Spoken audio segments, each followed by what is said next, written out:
Nothing in this recording is intended as investment advice, and the people in this recording may hold positions in the companies they talk about. Do not make any investment based solely on a tip or recommendation. Please do your own research. Hello and welcome to Zak's Traders Cafe. Today I'm joined by Arnab Basu, who's CEO, and Claire Burgess, who is CFO at Kromek Group. How are you today, people? Good, thank you. Good morning. Good to be with you. Right, we're speaking in the wake of your interim results, which, according to my eyes and brain, was a very good update. Maybe you can tell us a bit about that. Yes, it indeed was. The key thing in this result is if we go back 12 months when we did the Siemens enablement deal, we articulated to the market that we will be having a profitable growth journey on a sustained basis. And this is what we are doing at the moment. So these results reflect what we said we would be doing. So both sides of the business actually saw growth. If we take the advanced imaging business, it had grown quite significantly. Of course, there is a contribution of the enablement program within that growth figure, but it is important to note that the underlying business, excluding the enablement sort of deal, still experienced over 40% growth year on compared to the last period, comparable period. The CBRN side of the business saw the revenues doubling, more than doubling actually. So, and both both segments are experiencing growth because of the structural shifts and the structural conditions in the markets that we address. If you look at the advanced imaging business, that is really been driven by the shift from conventional detectors to CZT-based detectors in modalities like CT, going from normal CT to photon counting CT, and of course DIV SPECT, which is a nuclear medicine modality, going from normal conventional SPECT to digital SPECT, and both are driven by adoption of CZT. So we have a very clear pathway of growth over the next decade in this market as a structural shift is starting to happen in this market from conventional detectors into CZT detectors. But in terms of, you've described, sort of what's happening within the company, but presumably it's the real world changes and the fact that we're in a kind of sort of World War III zone with terrorism as well and all the other disruption. That's really the driver to your business, apart from obviously your business skills. Very much so. We don't live in isolation. So what I was saying is the structural shift that is happening within the medical imaging piece, which is the advanced imaging. And you're absolutely right to point out that what is happening in the world on a global scale, really, that geopolitical instability, that is really the key driver for our CBRN segment of the business, where our revenue doubled. The world, countries around the world are sort of finalizing their defense strategy. They're starting to spend on their defense strategy, arming themselves and getting ready for the world, which is slightly more unstable than what it was even last year or certainly 2 years back. So we are living in this world where defense spending is going up, and what we provide in this market is a best-in-class detection capability, both in radiation and also in biological detection, which is again critically needed by defense forces and security forces around the world. So on both sides of the business, in medical imaging, in the advanced imaging segment, in the security and defense segments, in our CBRN segment of the business, are very well aligned to that growth drivers and the mega trends that exist in the market. So when you take a medium-term view of this business,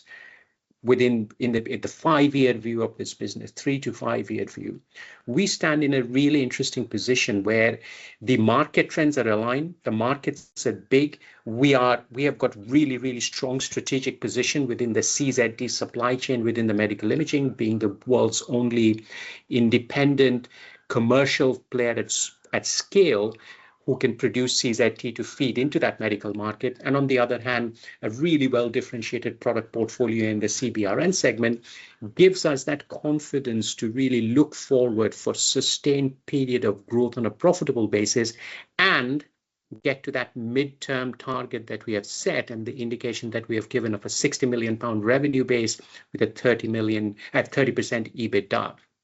So we are very confident not only in the short term, but also in that medium term outlook. So your listeners can look forward to following us in terms through that growth journey and support us through that growth journey. Have you got big name counterparties that you're working for, which is obviously normally a badge of honor? The biggest badge of honor, perhaps, over and above even the Ministry of Defence in the UK, is and was Siemens and that landmark agreement, as you described it. Absolutely. Look, I mean, that agreement was not only, it had it's multifaceted, right? I mean, it's the key thing is not only the name, but also that name validating what we have done over the last 2 decades or so, developing the CZT technology for the medical imaging market, and a company like Siemens, a market leader in spec, actually doing a licensing deal and a supply deal with us last year. The deal actually was transformational for the business, as we discussed at the time, and it's still, and the effect is still to be seen, right? I mean, the balance sheet was transformed. We really, the growth was accelerated, but the validation of Siemens coming and actually saying the technology is ready for adoption in their mainstream market is a fantastic thing to happen. Now, just as a reminder, there were 2 elements to the deal. One is what we call the enablement piece, which was $37.5 million, where we are providing a non-exclusive license to Siemens for use of the CZT production technology for use in SPECT nuclear medicine market, which is the smaller of the 2 segments we address in medical imaging, which is CT and SPECT. There is a second element to that deal as well, which is a supply contract, which is currently that 4 years of supply contract to Siemens, which we also believe will have a material effect on our revenue going forward. So both the elements are in many ways transformational. We have seen the effect of cash coming into the business. We have seen the effect of revenue, acceleration, profitability, and that is really driving us towards a midterm future of really sustained profitable growth. So yes, name like Siemens, doing business with them is a fantastic validation, but it's also transformational in terms of financials and balance sheet. Yeah, I'd just like to finish off with Claire as the CFO. How does it feel to have such a sharp swing from loss to profit? Well, obviously it's fantastic, but it's the recognition of a lot of hard work. We are being very steady about what we're doing. We're using the business that we've won, and we're doing it in a very managed and very careful way. We've articulated our aim to be PBT positive going forward, to be cash generative going forward, and we are going to do that in a way that protects value and protects investor value as well.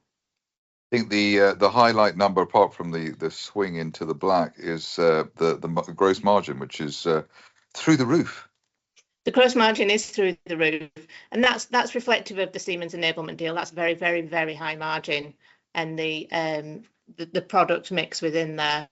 But on an underlying business, the underlying business is maintaining what is actually a very strong kind of industry margin, which was last year we were at 56.9%, kind of 56.9%, 55%. That is our kind of standard mix across the 2 businesses, and that's what we expect to see carrying on going forward.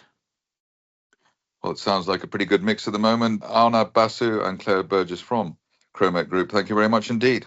Thank you. Thank you very much.